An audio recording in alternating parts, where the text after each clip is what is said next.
नमस्ते साथियों, मैं हूं MC हरवार और आप देख रहे हैं समय के YouTube चैनल पर संविधान सीरीज। आज के पूर्व हम आर्टिकल 15(4) के बारे में विस्तृत रूप से चर्चा कर चुके हैं एवं आर्टिकल 15(4) के अंतर्गत उच्चतम न्यायालय के द्वारा दिए गए फैसले की जानकारी भी पूर्व में आपको बताई जा चुकी है। सभी पूर्व वीडियो समय चैनल पर उपलब्ध हैं। आज हम जानेंगे सुप्रीम कोर्ट के ऐतिहासिक फैसला इंदिरा साहनी विरुद्ध यूनियन ऑफ इंडिया प्रकरण के बारे में। Indira Sahni versus union of India case 9 जजों द्वारा आरक्षण पर दिया गया एक ऐतिहासिक फैसला है, जिसे आज लगभग 29 साल हो चुके हैं। इंदिरा साहनी फैसले की गूंज आज भी उच्चतम न्यायालय के गलियारों में गूंजती है एवं हर नौकरी पेशा व्यक्तियों की जबान पर यह प्रकरण रहता है। उच्चतम न्यायालय की ऐसी कौन सी न्यायालयीन बहस होगी जिसमें सर्विस क्लास हो या आरक्षण प्रकरण की सुनवाई हो और इंदिरा साहनी फैसले का संदर्भ ना दिया जाता हो। खैर, आज हम इस Indira Sahni versus union of India 1990 के न्यायालयीन प्रकरण को समझने की कोशिश करेंगे। भारत के पहले प्रधानमंत्री पंडित जवाहरलाल नेहरू जी ने सांसदों की मांग पर 29 जनवरी 1953 को पिछड़ा वर्ग आयोग का गठन किया। इसके अध्यक्ष काका कालेलकर को बनाया गया। काका कालेलकर के नाम से विख्यात दत्तात्रेय बालकृष्ण कालेलकर भारत के प्रसिद्ध शिक्षा शास्त्री, पत्रकार और स्वतंत्रता संग्राम सेनानी थे तथा सतारा, महाराष्ट्र के रहने वाले थे। उनकी अगुवाई में लगभग 2 साल के बाद आयोग ने 30 मार्च 1955 को अपनी रिपोर्ट सौंपी। वर्ष 1955 से केंद्र में विभिन्न सरकारें आती रहीं, लेकिन कालेलकर आयोग की रिपोर्ट पर किन्हीं कारणों से अमल नहीं हो सका। पार्लियामेंट में सांसदों की मांग पिछड़ा वर्ग आयोग के गठन को लेकर लगातार रही। सांसदों की लगातार लंबी मांग को देखते हुए केंद्र में तत्कालीन प्रधानमंत्री श्री मोरारजी देसाई द्वारा पिछड़े वर्ग की सामाजिक आर्थिक दशा और विकास हेतु संविधान के आर्टिकल 340 के अंतर्गत पिछड़ा वर्ग आयोग की द्वितीय रिपोर्ट हेतु पिछड़ा वर्ग आयोग का गठन 1 जनवरी 1979 को पुनः किया गया तथा कमीशन को पिछड़े वर्ग के सामाजिक आर्थिक स्थिति के अध्ययन कर रिपोर्ट प्रस्तुत करने के उत्तरदायित्व दिए गए। बीपी मंडल को वर्ष 1979 में केंद्र सरकार द्वारा पिछड़े वर्ग समिति का अध्यक्ष नियुक्त किया गया।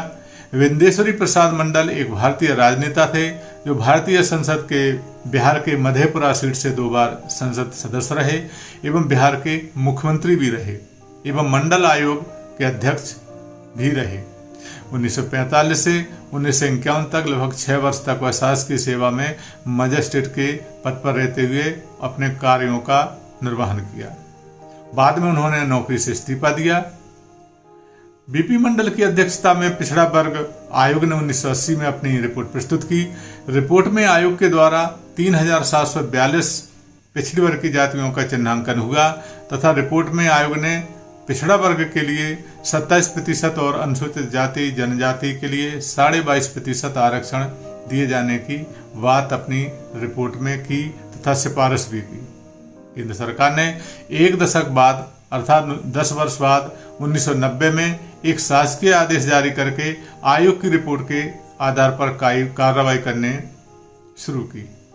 आर्डर में कहा कि सामाजिक और शैक्षिक रूप से पिछड़े वर्गों के लिए सीधी भर्ती द्वारा भरे जाने वाले पदों में 27% पदों पर आरक्षण प्रदान किया जाएगा। इंदिरा साहनी जो दिल्ली की एक पत्रकार थी, केंद्र सरकार के आदेश के खिलाफ 1 अक्टूबर 1990 को सुप्रीम कोर्ट पहुंच गईं।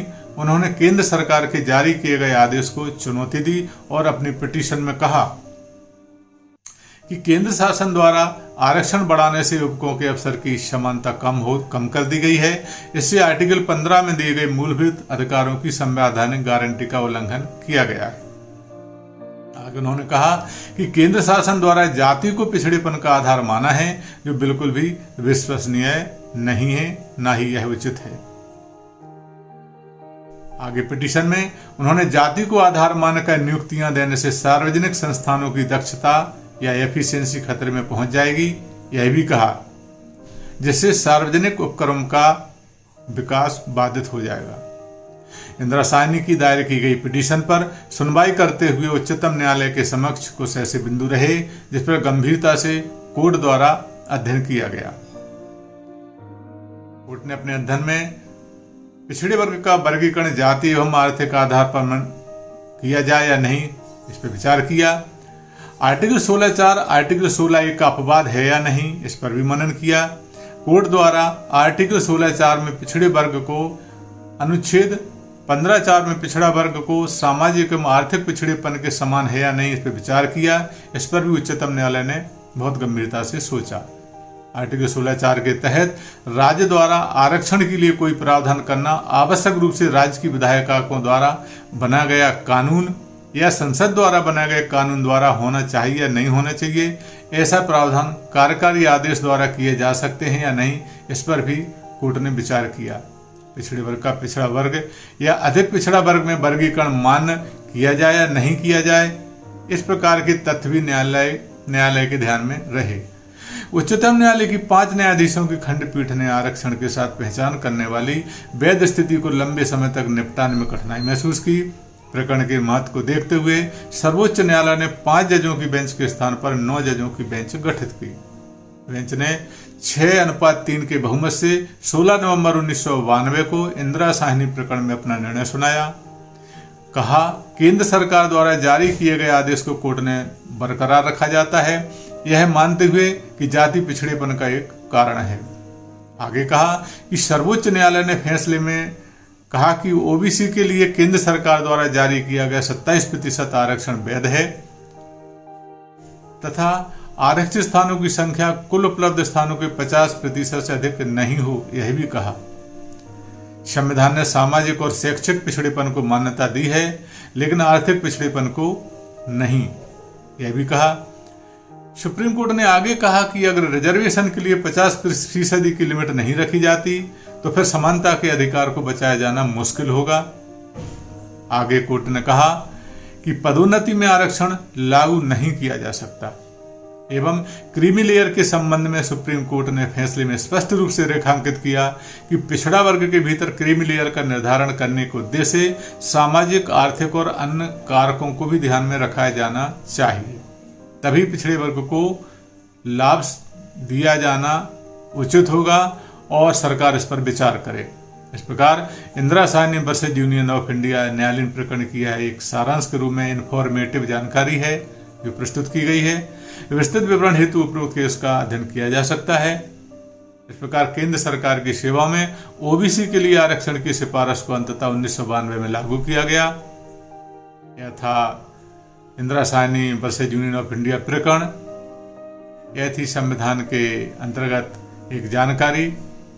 जल्दी हम आपके समक्ष संविधान के आर्टिकल 15(4) के अंतर्गत उच्चतम न्यायालय द्वारा दिया गया एक महत्वपूर्ण फैसला बलसम्मा पाल विरुद्ध कोचीन विश्वविद्यालय 1996 के प्रकरण को विस्तार रूप में लेकर पुनः उपस्थित होंगे कि क्या उच्च जाति की महिला यदि पिछड़ी जाति के पुरुष से शादी करती है तो क्या वह आरक्षण की हकदार है या नहीं।